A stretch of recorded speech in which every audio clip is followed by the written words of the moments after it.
ಸಮತಲಾಕೃತಿ ಮತ್ತು ಘನಾಕೃತಿಗಳ ವ್ಯತ್ಯಾಸ ತಿಳಿದುಕೊಳ್ಳೋಣ. ಇದು ಚೌಕ.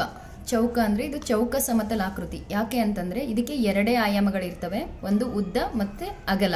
ಇದು ಚೌಕ ಆಗಿರೋದ್ರಿಂದ, ಜೊತೆಗೆ ಇದು ಉದ್ದ ಮತ್ತು ಅಗಲ ಅಷ್ಟೇ ಇರೋದ್ರಿಂದ ಇದು ಚೌಕ ಸಮತಲಾಕೃತಿ.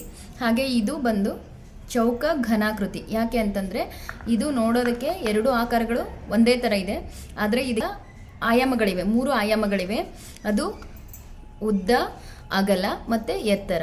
ಹಾಗಾಗಿ ಇದು ಘನಾಕೃತಿ. ಇದು ಸಮತಲಾಕೃತಿ, ಇದು ಘನಾಕೃತಿ. ಆದರೆ ಇದು ಚೌಕ ಸಮತಲಾಕೃತಿ, ಇದು ಚೌಕ ಘನಾಕೃತಿ. ಹಾಗೆಯೇ ಇದು ಆಯತ. ಆಯತ ಸಮತಲಾಕೃತಿ. ಯಾಕೆ ಅಂತಂದರೆ ಇದಕ್ಕೆ ಉದ್ದ ಮತ್ತು ಅಗಲ ಮಾತ್ರ ಇದೆ, 2 ಆಯಾಮಗಳು ಮಾತ್ರ ಇದೆ. ಇದು ಆಯತ ಘನಾಕೃತಿ. ಇದಕ್ಕೆ ಉದ್ದ, ಅಗಲ ಮತ್ತು ಎತ್ತರ ಅನ್ನುವಂತಹ 3 ಆಯಾಮಗಳಿರೋದ್ರಿಂದ ಇದು ಆಯತ ಘನಾಕೃತಿ. ಇದು ಆಯತ ಸಮತಲಾಕೃತಿ ಹಾಗೂ ಇದು ಆಯತ ಘನಾಕೃತಿ. ಇದು ವೃತ್ತ. ಆಮೇಲೆ ಇದು ವೃತ್ತ ಬಂದ್ಬಿಟ್ಟು ಇದು ಸಮತಲಾಕೃತಿ.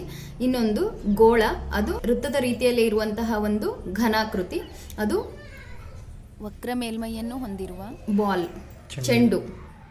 ಅದು ಚೆಂಡು ಬಂದ್ಬಿಟ್ಟು ಅದನ್ನು ಗೋಲ ಅಂತ ಹೇಳ್ತೀವಿ, ಅದು ಘನಾಕೃತಿ. ಇದು ವೃತ್ತ, ಇದು ಸಮತಲಾಕೃತಿ.